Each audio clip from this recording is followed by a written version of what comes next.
Okay, Duke, so tell me a little bit about yourself. Where are you from? How did you end up here? Well, my name's Jose Gilberto Leon. I was born in Tijuana. I was raised in West Los Angeles in the city of Venice, Venice Beach. I lived out there 35 years. I was applying for anesthesia in '86, which I got my permanent residence.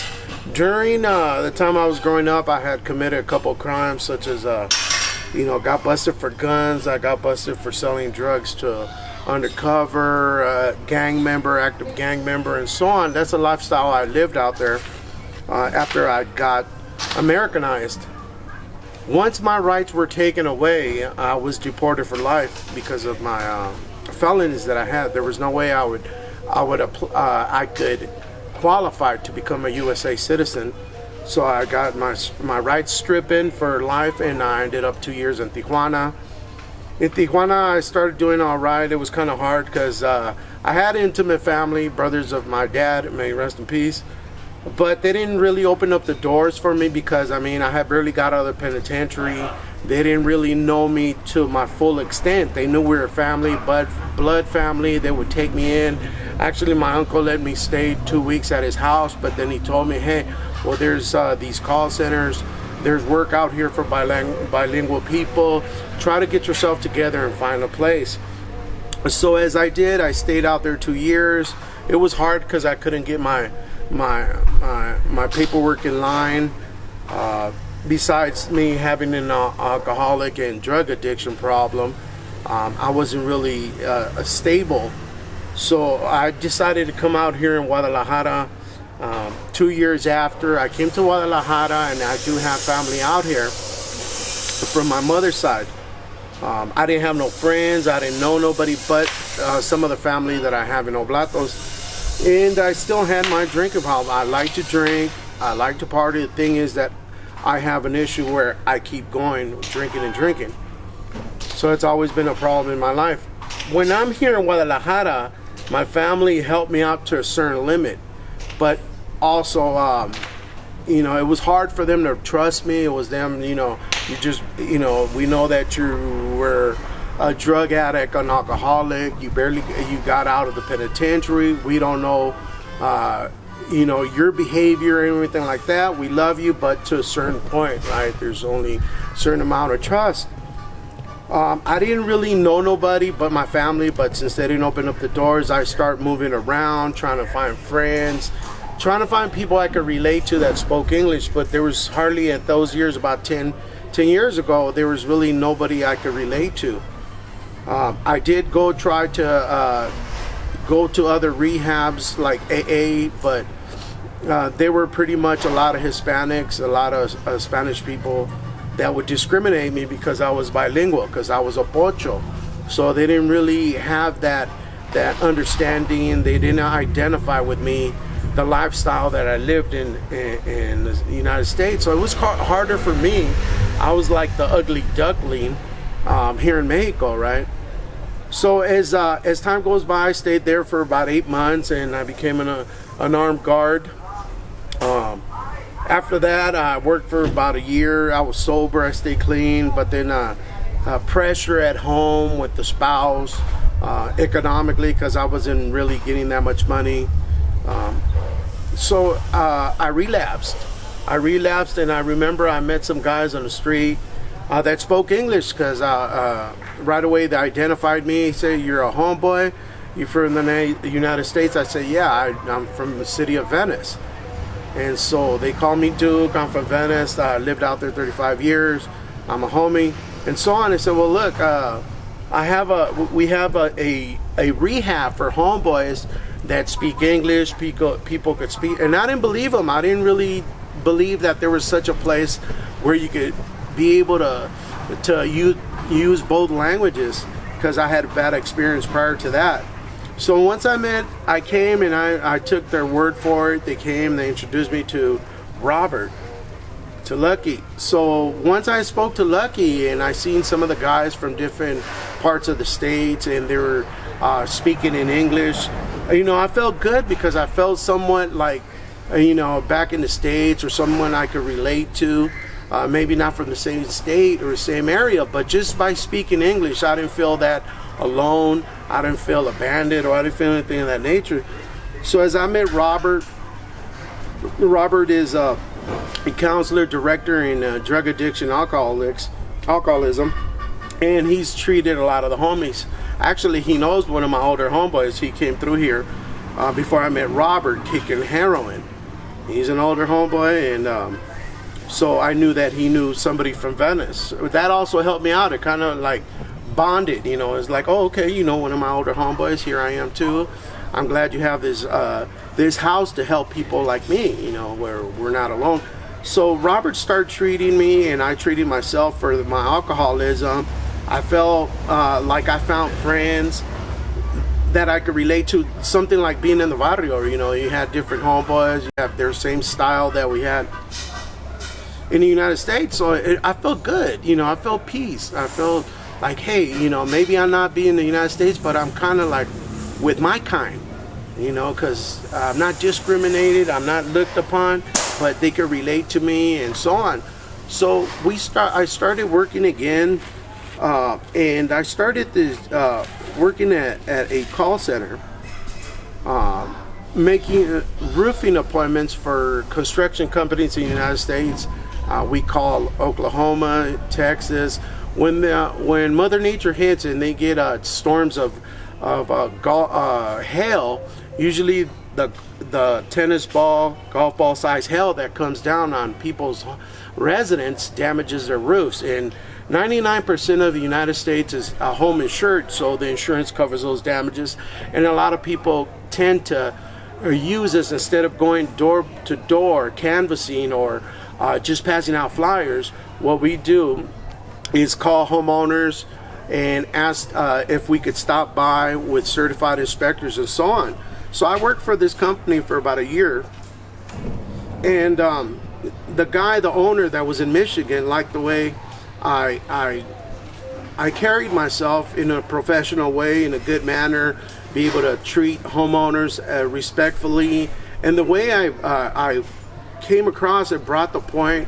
I was getting a lot of work for these construction companies. They would ask my boss if I could work their campaign or their roofing company. So he liked the way I would approach these homeowners in a good professional manner, and I would open up and bond with them. So they were getting a lot of work, and it was just something that I like. I like helping people. So this guy, Bert, he asked me, hey, you know what? I have a bunch of tons of contractors, roofing contractors, that want more work, but I need more manpower. So he invited me to sign a contract with them, and he would pay me a certain amount.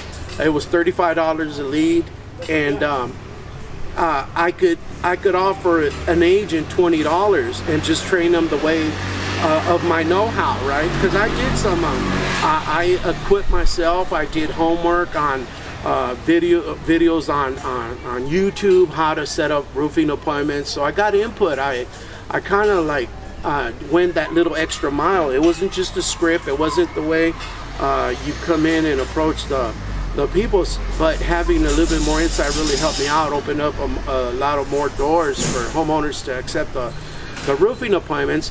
So the guy asked me if I could have more people. He could take on up to like 20, 30 more agents, and he would say, you know what, after every appointment, you could get $10 off of it for doing the formats, supervising, and for having the contract. So at the time I was here with Robert, I didn't have no money, because it usually takes money to make money. So I couldn't open up a call center. I didn't have no equipment. I didn't have anything for me to work from home, because most of the roofing company I was working with, they loaned me the equipment at the job site. So once I asked the mother of my son now, I asked her to allow me to use her credit to get a computer. She denied it. She didn't want to help me out because she had known my alcoholism, so she didn't really tend to want to place her her credit and in risk, so she did not help me out getting a computer on credit. I asked one of the other guys that has a tattoo shop to loan me some money so I could get a computer.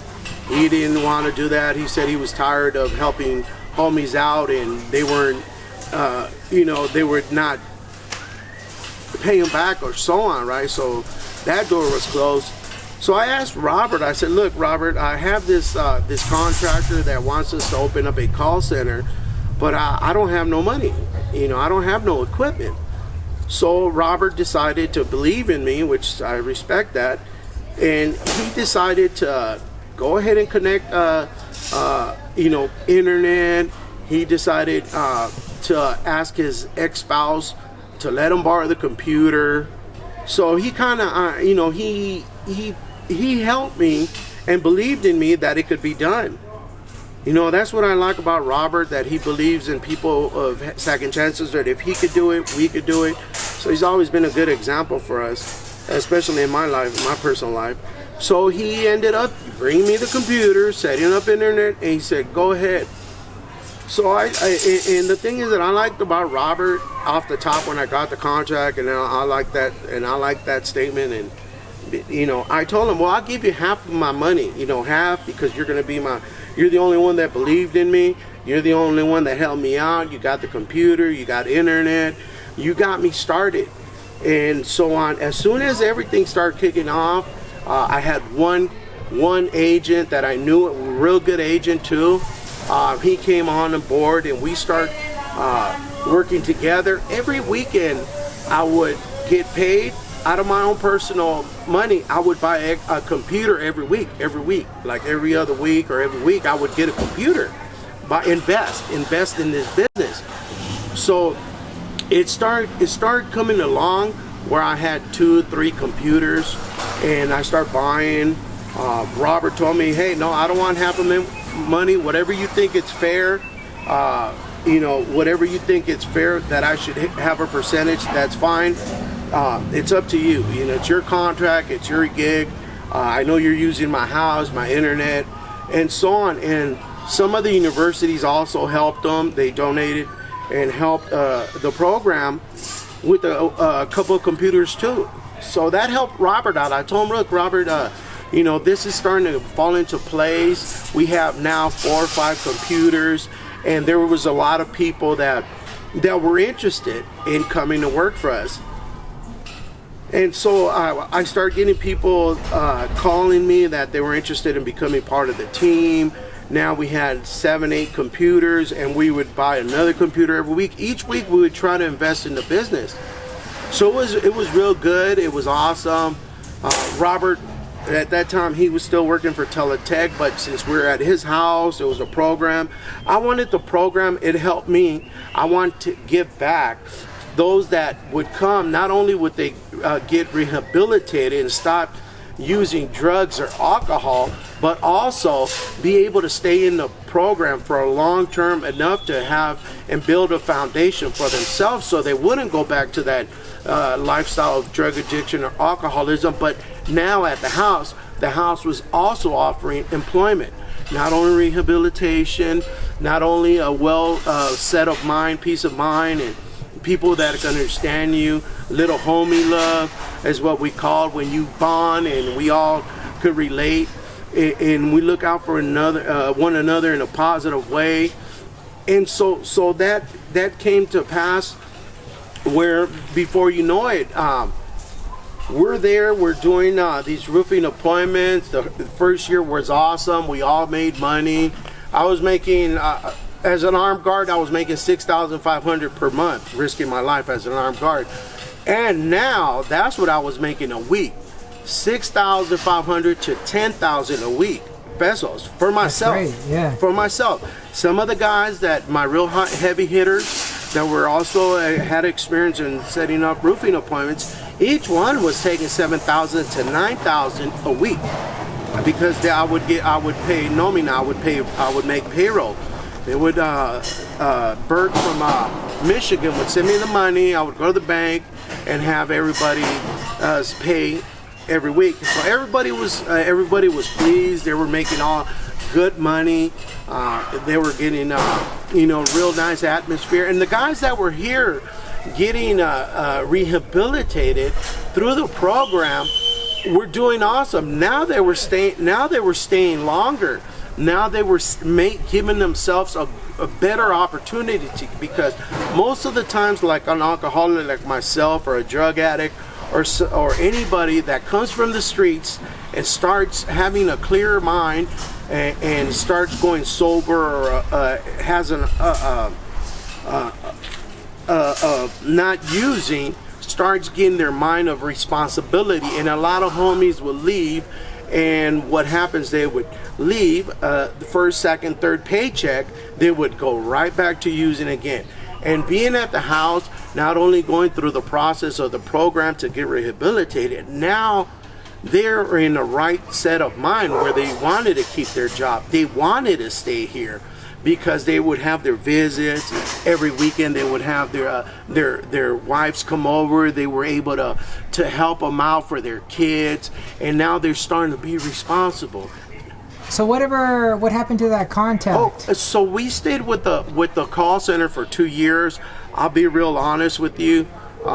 Some of the guys, since it's like what we call ghetto fabulous, a lot of the guys that would come over here to see the office, I mean, we did the best we can with whatever the blessings were.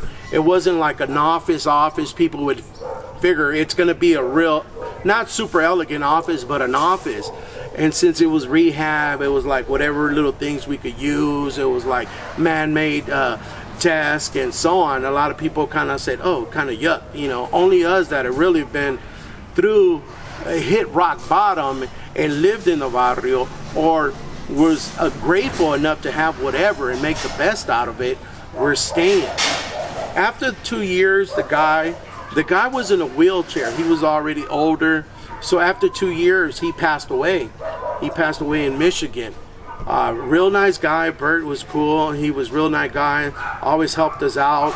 Really helped a lot of the guys that went through here through the rehab reestablish their lives. So at that time, everybody was making money then? Pelon. Okay. It was Pelon. There was guys that weren't living here, but they knew Robert. They knew about the rehab. A couple guys that lived close by. But the ones that were here were Pelon, some dude named Blackie. There was about 5 or 6 people living in the rehab that were working and they were making money. So that helped Robert out. It helped them out, helped the rehab out, helped everything out. So the call center. You got a minute? Yeah. Yeah, so as we continue, so it really helped us out to help our self-esteem. Really helped a lot of families while they were getting help from Robert and GDL SUR, Destino y Libertad. Not only get rehabilitated, but to have a good steady job, how to take care of it, not to get paid and go blow it on alcohol or drugs, but to be able to have a peace of mind, be responsible, be a good provider for their families, their loved ones, their kids, and also have money in their pocket without the urge of going to you. The nature of the call, we're going to be on 180th Street tomorrow with a few of your neighbors, helping out with free inspections on the rooftop, siding, gutters, and windows for hail and wind damage. Okay. Any damages found, we'll show you how we can help you out. You're still property owner at 5650 180th Street West. Oh, okay. Would that be your mom and dad who owns the residence? Oh, okay. On that note, well, we'll go ahead and take you off the call list. Stay safe and healthy. I appreciate you taking my call, though. Stay safe. So in this case, guys, I spoke to the son. He said his mom and dad had already. Hi, this is Richard McCormick. Would I be speaking to Brian? Oh, Mr. Sontag, I'm Richard McCormick. I hope you guys have been having an excellent day. I'm calling on behalf of John McCain Exteriors. You probably seen our trucks or one of our signs or neighbors' yards for Dunbury Avenue. We're going to be with a couple of your neighbors tomorrow, helping out with free inspections to the roof, siding, gutters, windows. Any damages found, we'll show you how we can help you out as free assessment. Are you still property owner of 18656 Dunbury Avenue? Oh, beautiful. Oh, okay, I understand. Well, on that note, Mr. Santag, we'll go ahead and take you off the call list. Do appreciate you taking my call. You have a good day. You too. He said he just had his roof replaced.